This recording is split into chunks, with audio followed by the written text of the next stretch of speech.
Тот случай, когда любовь к родному краю не отпускает. Супруги Мефодиевы из Красноармейского округа превратили свой деревянный дом в настоящий музей чувашской вышивки.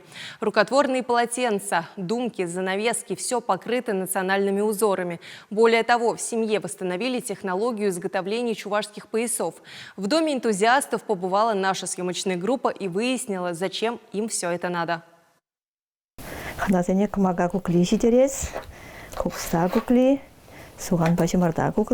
В этом доме все указывает на то, что в нем живут люди, для которых слова «семья», «дом» и «традиция» не просто сочетание букв. Мефодиевым важно хранить обычаи предков и передавать их потомкам.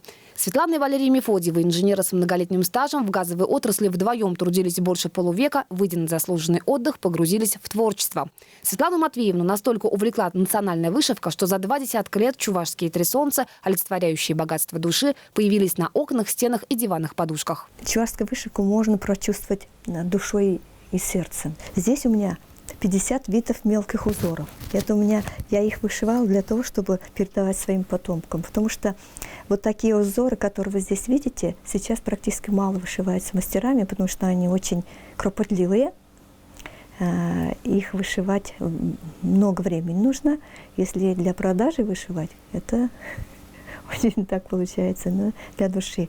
Мне хочется эти узоры для потомков оставить. Прокладывать по конве стежки, которые собираются в смысловые узоры, Светлана Мефодиева училась у знаменитых мастеров Марии Симаковой и Евгении Жачевой. Они утверждали, чувашская вышивка каждому предоставляет возможность быть архитектором своей жизни. Так оно и есть, добавляет Светлана Матвеевна. Себя она гуру в этом направлении не считает, говорит, есть чему еще учиться. Хотя наказ своего наставника Евгении Жачевой рукодельница из Красноармейского выполнила. Расшила домотканное платье чувашскими узорами. Признак того, что владеет ремеслом. Теперь его не стыдно и внукам передать. Это тоже традиция. Все это передавалось поколению.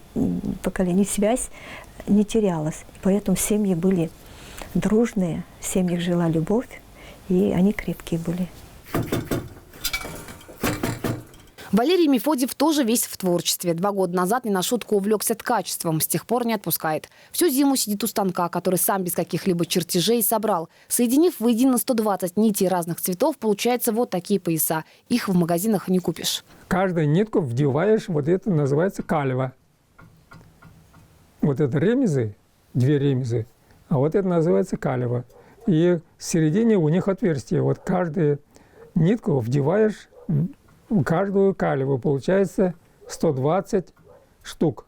Понятно, создание чувашских пищихи – процесс не быстрый. По словам Валерия Геннадьевича, из 10 метров нити, а их на одно изделие идет по 7-8 цветов, получается 4 двухметровых пояса. Причем узоры на них с историей. Точно такие же ткали много веков назад. Мастер, чтобы не ошибиться, заранее прорисовывает их на бумаге. Так что техническое образование в этом деле совершенно не лишнее. Но есть один секрет, который инженер Валерий Мефодиев, по его словам, разгадать не может до сих пор. Самое интересное, на пояса смотришь сверху, одни узоры, смотришь сбоку, уже другие узоры. Там удивительно, почему-то переливаются они. Как они его придумали, я не знаю. Зато в семье Мефодиевых точно знают, без сохранения традиций, заложенных предками, нет будущего абсолютно у любого народа. Руководствуясь этой философией, воспитали 3 сыновей, теперь живут на лоне природы в небольшом домике и растят кедры, как символ стойкости духа. Евгения Зиновьева, Алена Артемкина, Дмитрий Макаров. Вести Чувашия.